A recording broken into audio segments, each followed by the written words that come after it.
Chapter 22. The Sponge Cakes. Grandfather Honda had long been on his sickbed with stomach cancer. About 10 days before his death, his relatives began to visit him by twos and threes. They stayed up all night with him in turn.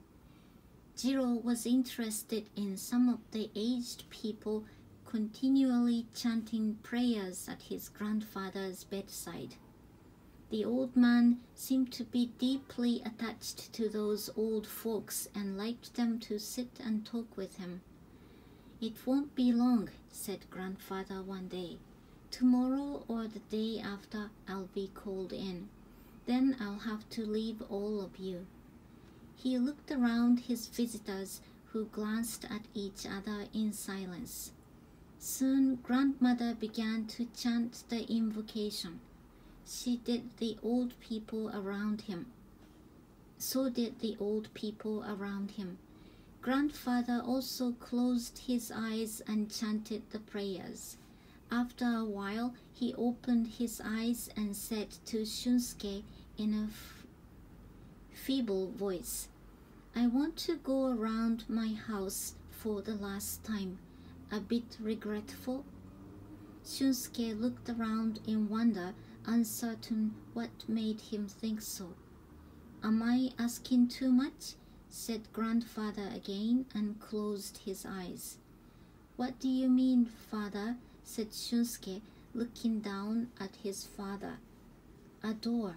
Bring in here at once. That's all," he said, opening his eyes feebly. All the people understood what he had in mind. Very soon a big door was brought in from the barn, the one on which they would arrange rice cakes on the New Year's Day. They put grandfather on it as he was in his quilt and carried him very slowly from room to room. Jiro followed them with his brothers. Everybody walked silently. Jiro thought that the creaky sound of their stepping on the tatami floor was in a strange and gloomy harmony with the low, monotonous chanting of the sacred prayers uttered by the old folks. When they came to the altar, several new candles were lit to illuminate the sacred room. The old people's chanting became louder. Jiro remembered making grandmother stumble there, but their loud chorus drove the thought away. Wherever he visited, grandfather made a gesture of nodding. It looked strange to Jiro, for he had seldom spent time with him before, but now felt a little familiar towards the old man. He visited almost all the rooms in about half an hour, though he was not carried upstairs. Then he went to sleep in his room, which was light due to the setting sun streaming through the paper windows. Seeing grandfather fall asleep, all the people left the room, but Jiro remained there with his father and grandmother. He did not want to turn his eyes from grandfather, whose sunken eyes, projecting cheekbones, and the yellowish beard, grown an inch or so, were tempting enough to take him away to a distant place. "You're a good boy, Jiro," said grandmother as she rubbed the old man's legs. He well knew that such a flattering would be followed by a nasty errand, but that day grandmother seemed to be very different. She sounded really nice, so he didn't feel resentful of her and continued to gaze at grandfather's face in silence. Grandmother chanted her prayer again and again, but said nothing more to Jiro. "If you want to eat some cakes, you have a lot over there," said Shunsuke to him, turning his eyes to the shelf. piles of presents in the shape of boxes were placed there. "I'm sorry, Jiro, but there aren't any box opened," broke in grandmother slyly. "When I open one of them, let me divide it among you three. Be patient for a while, understand?" Jiro felt very unpleasant at her words. It seemed sharp irony that she had praised him just a moment before. He immediately went out of the room, though he was sorry for his father. He rushed upstairs and lay down on the cold tatami floor. A single persimmon leaf came in fluttering at the window. A strong feeling against grandmother, totally different from any previous ones, came up in his mind. It was a really dismal feeling which would not be dispelled by another violent behavior. He had no idea why he came to feel like that toward her. Was it because of her stingy words, or was it because of his recent depressed mood? Jiro lay on the floor for a long time, gazing up at the ceiling in a dreary mood. It was growing dark in the room before he noticed it. Grandfather's looks revived vividly in his imagination, which was not terrifying to him, though. Then came hateful grandmother. He clenched his fists and was about to rise up, but loosened up. Soon, long-forgotten faces came back. Ohama and her family. Strangely enough, he could see clearly Kansaku with his thick eyebrows and cross-eyed Okane, both of whom he did not like very much. But he could not see those favorite faces very clearly: Ohama, old Yasaku, and Otsuru. His feelings calmed down as he was absorbed in his sweet memories with the Ohama family. Then he was brought back to reality by the cold touch of the tatami floor on his legs. He realized where he was and became restless for loneliness and fury. He rolled to and fro, lying on the floor. "Do I really belong to this house?"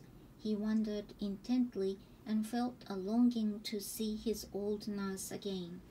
Tears leaked out in his eyes, which he could not hold back. When it became dark, Shunsuke came upstairs with a lantern. He looked at Jiro and said, Stop this, Jiro, or you'll catch cold. Look, I brought this tidbit. Eat as much as you like, but come down as soon as you've done it." Putting the lantern down, he put it at Jiro's back and went downstairs. Jiro did not want to move an inch, but it would be not polite to his father, so he sat up and turned slowly to have a look at his father's present. It was a box of cakes. He opened the lid timidly. About 2/3 of sponge cake was left in it with a knife. How surprised he was! He had never had such tasty ones at his disposal before. He was rather scared of it. A kind of doubt crossed his mind for a moment, but he dismissed it the moment he remembered his father's words. Seized with a strong appetite, he put his knife in the soft cake. He intended not to eat very much, but once he gobbled it down, it was difficult to stop halfway. He cut it again and again. Then he was afraid that he might be scolded for his greediness.